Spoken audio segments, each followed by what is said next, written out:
बच्चे को टाइम देखना कैसे सिखाएंगे, कब सिखाएंगे और उसकी एज के अकॉर्डिंग कैसे हम उसको एडजस्ट करेंगे।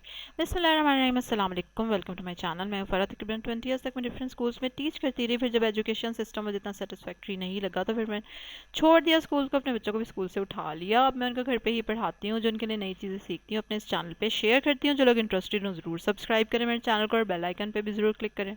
चलें जी, अब कोई भी चीज़ आपने बच्चे को जब इंट्रोड्यूस करानी है तो आपने उसको चंक्स में इंट्रोड्यूस कराना है और आपने उसको आहिस्ता आहिस्ता इंट्रोड्यूस कराना है। एक ही दिन में उसको पूरा साइंसदान बनाने की कोशिश नहीं करनी। इसलिए ये चीज़ जब भी आप शुरू कर लें तो आपकी मर्ज़ी है या आपके बच्चे पे डिपेंड करता है।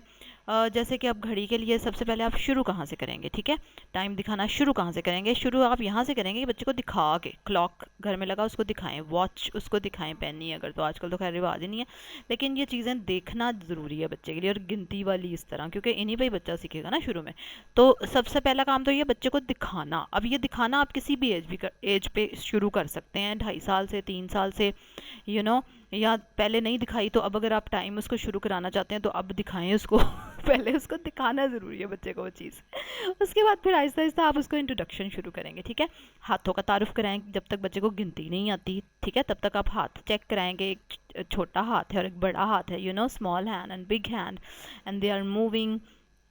और जैसे ही बच्चे को गिनती आ जाती है ना, ठीक है, 12 तक कम अज़ कम, तो बस भाई आप जंप कर सकते हैं फ़ौरन से उसको कि चल भाई ये है घड़ी, और ऐसे देखते हैं टाइम। अच्छा जी, अब जब टाइम देखेंगे तो उसमें अब आप क्या बताएंगे, ठीक है। हाथों का तारुफ ऑलरेडी करा चुके हैं आप, बच्चा आपका घड़ी से फेमिलियर भी है, देख भी चुका है उसको। तो अब आप उसको सबसे पहले ओ क्लॉक बताएंगे, ठीक है। यानी कि बजे हैं, 7 बजे हैं, 7 o'clock के। जो स्मॉल हैंड है वो किसी भी नंबर पे होगा, लेकिन बिग वाले ने कहाँ रहना है, 12 पर ही रहना है, ठीक है। तो फिर आप स्मॉल वाला हैंड देख सकते हैं कहाँ पे है, तो जहाँ पे भी है वो ओ क्लॉक बज जाएंगे, ठीक है। यानी कि 5 पे है तो इट इज़ 5 o'clock, 6 पे है तो 6 o'clock। और इसके लिए जो घड़ियाल मैंने रखा हुआ है, आई मीन जो क्लॉक मेरे पास है, इसी तरह की घड़ी आपको भी चाहिए, जो आपने बच्चे के सामने रख के सुइयाँ घुमा घुमा के दिखाना है उसको, ठीक है। और इससे क्या होगा, इससे वो जल्दी सीख जाएगा, उसको जल्दी समझ आ जाएगी अच्छा ये हो रहा है। और जैसे हम छोटे से छोटे बच्चे को मास्टर बनाने की कोशिश करते हैं ना, तो उसके लिए ज़रूरी है फिर ये घड़ी बड़ी वाली हो, ताकि उसको फिर इजीली समझ आ जाएगी कि अच्छा जी ये सुई इस पे जाती है तो फिर ये टाइम होता है। उसके बाद ओ क्लॉक के बाद हाफ पास्ट पे आना। फ़ौरन नहीं सिखा देना, बस ओ क्लॉक सिखा के भूल जाना उसको, उस ओ क्लॉक को उसको एब्जॉर्ब करने देना है, उसके अंदर जाने देना है। फिर कुछ दिनों बाद या कुछ हफ्तों बाद आप हाफ पास्ट पे आ जाएं, ठीक है। कि अब हाफ पास्ट में सुई बड़ी वाली कहाँ पे रहेगी, all the time on the 6, ठीक है। और छोटी वाली को आप देखोगे तो अब ऑब्वियसली बच्चा ऑलरेडी ये कॉन्सेप्ट समझ चुका है, अब वो जल्दी समझ जाएगा। इसके बाद आप फिर अगेन थोड़ा सा गैप देने के बाद उसको Q2 और फिर उसके बाद क्वार्टर पास्ट पे आ जाएंगे आप। तो इस तरह से मेन कॉन्सेप्ट्स तो क्लियर हो जाएंगे बच्चे को, और उसके बाद फिर चल सो चल ईजी हो जाएगा और आपके बच्चे को फाइनली टाइम देखना आ जाएगा, ठीक है। इसी तरह से आप हर चीज़ को ब्रेक डाउन कर सकते हैं, whatever you want to teach. और एक जो होता है ना कि अचानक से चीज़ आ गई और अब ये बच्चे को करानी और करानी ही है, कल तक या पेपर तक करानी है, this is normally happens in schools खैर। तो आपको समझ नहीं आ रही होती कि मैं क्या करूं, मतलब नाफिया को मुझे इतनी ही इमरजेंसी में ये कॉन्सेप्ट बताना पड़ा था, which was difficult, hard for me, for her also. कुछ बच्चे माशाल्लाह इतने ज़्यादा इंटेलिजेंट होते हैं, गॉड गिफ्टेड होते हैं कि उनको फ़ौरन से समझ आ जाता है, और वो सारी चीज़ें इकट्ठी भी आप उनको बता दें, दे अंडरस्टैंड।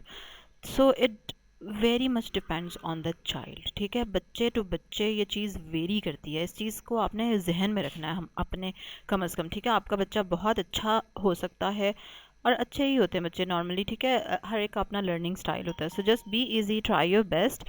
और उसके बाद आप कोई भी रिलेटेड, घड़ी से रिलेटेड आर्ट बच्चे को करा सकते हैं। जैसे कि हमने भी घड़ियाँ बनाई हुई हैं और इस पे बच्चों से पूछ पूछ के मैं टाइम लिख रही थी, and they were very excited. उनको कुछ नहीं पता था भी टाइम क्या होता है, लेकिन खैर वो बस खुद ही बता रहे थे सुनी सुनाई बात कि 2 o'clock कर दें, 3 बजा दें, ये कर दें। तो it was fun for them, फिर घड़ी हाथ में पहनना भी उनके लिए फ़न था।